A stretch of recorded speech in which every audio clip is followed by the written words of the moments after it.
I'm Michael Jennings. I've been a welder fabricator for 17 years. My name's Dan Gilbertson, and I am a master machine tool builder. I'm a manufacturing manager. I am a level 2 machinist, and I have been doing this for 2.5 years. I'm a welder fabricator. I've been doing this for 30 years. And I'm the tool curb attendant and buyer, and I've been in the industry for 6 years. My name's Jim Martin. I'm a CNC programmer, and I've been in the industry for 11 years. I'm Ted. I'm a mechanical engineering intern. I've been doing that for 9 months. There are just so many facets that are in this industry that makes it interesting. I can't really think of any industry that doesn't have something that deals directly with what I do. We impact so many different industries and so many different projects. It's just amazing the number of things that we don't really realize are made through machining processes all the time. Metals are being used everywhere. It's not going to stop being made out of metal. They haven't found some magical material that's going to replace steel anytime soon. I know that a lot of people look upon industry manufacturing as kind of low-tech, menial labor type of thing, and it's not that at all. It's constantly innovative. Most of the companies you work for, there's no defined product, everything's custom. But it's a very technical, very high-skilled job. Every time we buy something new, a new piece of machinery, the computer side of things is where it's all at. For us, it's always something different. We design custom equipment, so it's not the same repetitive product over and over again. I'm doing 11 years, and every day I learn something new, and every day there's a new challenge. It's so different from what I've seen in other industries where it's all paper pushing, and you actually get to see people make their parts, and they're so proud of what they do. I get to see these little things on computers, and then you go downstairs every once in a while and you see just a room full of all these things you've been designing, and they're just huge. So that's pretty exciting. It'd be cool to see, go somewhere and say, hey, I designed that, I made that. You can make anything from the rims on your cars, trucks, things like that, to every piece for a paintball gun, which is in fact something that I make. You can pertain this industry to a lot of things that you enjoy doing. If you're the kind of person that likes to tinker with things, to work on your own stuff, this is a perfect environment for somebody like that. You know, it's a great opportunity for people who like to work with their hands and want to make a good living at the same time.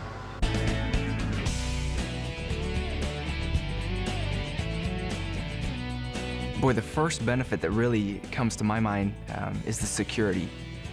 The companies that have machine tools, particularly computerized machine tools, can't get enough qualified people to run them. There's a real high demand, especially in the machining side. We're continually looking for machinists. We have a great work schedule. We have very good medical benefits. I work 10-hour days, so I only have to work 4 days a week, which is kind of nice. I get to spend the last 3 days with my son.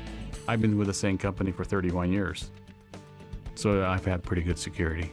Probably it was a week from my graduation I had a job, and since then I've not been at work at all. I've been working continuously. Fantastic job security. I mean, if you're willing to work at it, it's a great place to stay. As a kid, I always liked breaking stuff.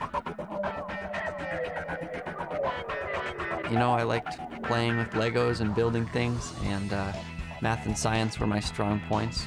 Early in high school, sophomore year, I really became interested in machining and milling and lathes. We had a number of different industrial technology specific classes that then just propelled me on into college, taking engineering and technology classes.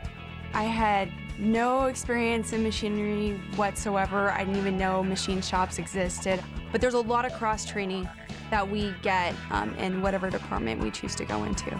I liked computer programming, I liked drafting, and I liked actually machining parts, and what I do is all three of those together. Started doing metal work just because it's fun to create things and it's fun to build stuff. There's so much in the industry, so many places you can go. Many people in the companies that I have been to and seen have started in one direction and ended up staying within the industry, doing very different things. I started cleaning parts, actually, and now I'm a laser operator, and I've been in the industry for 4 years. It's a career, it's not just a job.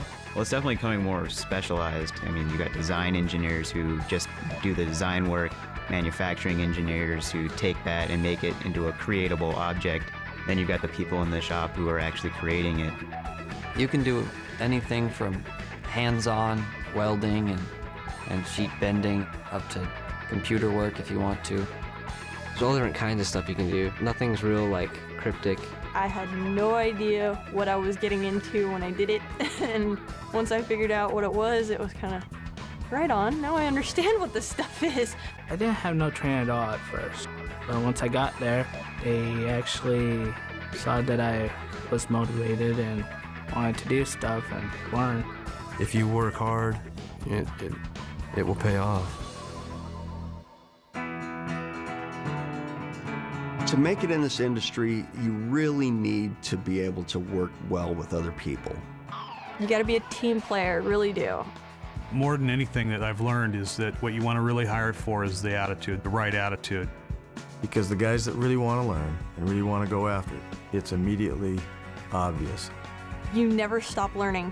When you're doing this type of work, you're always problem solving anything. You have to decide how you're going to make the part, and then you have to make it happen. You need to have an open mind.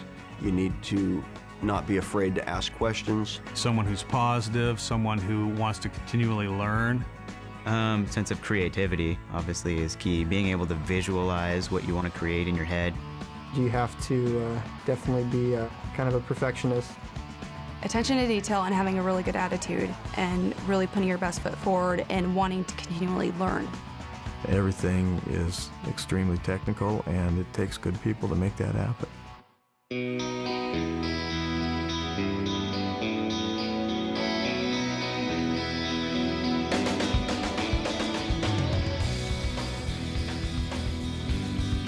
I feel it's a big challenge on our generation to take our nation to the next level. If America's going to be competitive and stay in the game, we have to get a lot of our young people up to speed and with these skills. You get to create something from paper or a 3D model on a computer and turn it into a live piece of metal that, actually fit, form, and function does something. I've been told manufacturing is a lot like an art and that the machinist is an artist, and they work so hard to make a quality part. Knowing that I played a big part in that I built the machine that fixed their problem. I think that's the biggest reward for me. It's creative. There's definitely still innovation going on. Machining is a great thing to do. Especially for kids, it's a lot better than working at a gas station. It's a lot funner than flipping burgers. You're constantly on your toes, getting stuff done, but it's to the point of where it's like, yeah, this is cool. I'm learning how to do this, that, and the other thing. You're designing something new. You're building it from scratch. When we get it, it's just a computer model, and to see the end result is very satisfying. When you look at every building, every car, every bolt that's held together, our industry is a part of, and so society can't function without us.